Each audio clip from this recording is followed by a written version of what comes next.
해 열흘도 남지 않은 시점에서 양국의 언론들은 지소미아가 연장이 되지 않으면 안 된다는 부분과 함께 이 문제에 대한 잘잘못을 따지거나 해결 방안이 없음을 토로하는 기사들을 쏟아내고 있습니다. 그만큼 첨예한 대립 상태이며 양국의 의견 일치가 힘들다는 부분을 보여주는 것일 텐데요.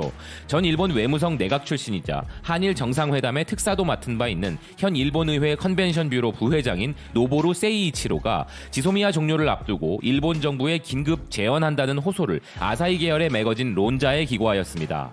필자는 서두에서 한국 정부가 지소미아 종료를 취소하거나 한일 양국이 협정의 잠정 연장에 합의하지 않는 한 11월 23일 자정에 지소미아 협정은 만료되며 그 의미는 단순히 한일 관계 악화를 더욱 진행시키는 것뿐만 아니라 동아시아 안보 구도에 큰 변화를 가져올 수 있는 심각성이 우려된다고 이야기했는데요. 이 지소미아의 폐기는 오로지 북한을 이롭게 할 뿐이라는 필자는 이 상태의 위기감을 느낀 미국 정부가 15일부터 에스퍼 미 국방장관을 한국에 파견하여 지소미아 잠정 연장을 염두에 두고 한국 측과 협의할 것으로도 알려져 있다고 언급합니다.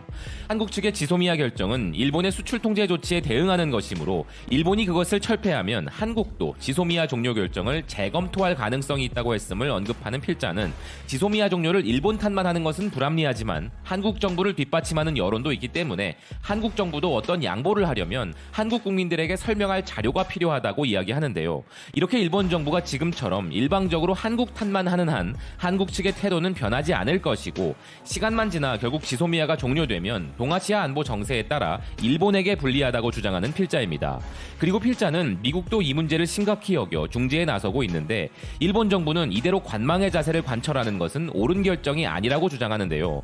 필자는 한국의 입장에서 볼 때 미국을 통한 설득만 있고 아무런 대가 없이 지소미아의 잠정 연장에 합의하는 것은 국내 여론과의 관계에 있어 어려울 것인 한편 그것을 가능하게 하기 위한 합의할 시간도 현재로서는 전혀 없다면서 이 상황을 심각하게 보고 있습니다.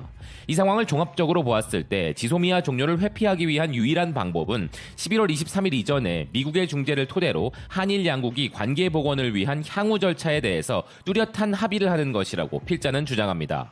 결국 필자가 긴급하게 일본 정부에 제안하는 내용은 미국의 중재에 맞춰 일본도 그것을 방관할 것이 아니라 수락 가능한 최대한의 라인을 미리 미국 측에 보이고 그 측면에서 협력할 필요가 있다는 것입니다. 즉 필자는 미국이 중재를 해도 일본의 양보 없이는 한국이 지소미아 종료를 취소할 리 없으니 일본이 양보 가능한 부분들을 미리 미국 측에 이야기해서 미국의 중재를 돕고 그것을 기반으로 지소미아 종료만큼은 막아야 한다는 것인데요. 필자의 주장은 아주 현실적이고 타당해 보이는 부분인 것이죠.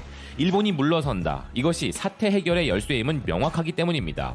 문제는 과연 아베와 그 내각들이 이런 제안을 받아들일 리가 있을까 싶은데요. 남은 기간 일본에 어떤 변화가 있을지 우리도 깊은 관심을 가지고 지켜봐야 한다는 의견입니다. 지금까지 BK 뉴스였습니다. 시청해주셔서 감사드립니다.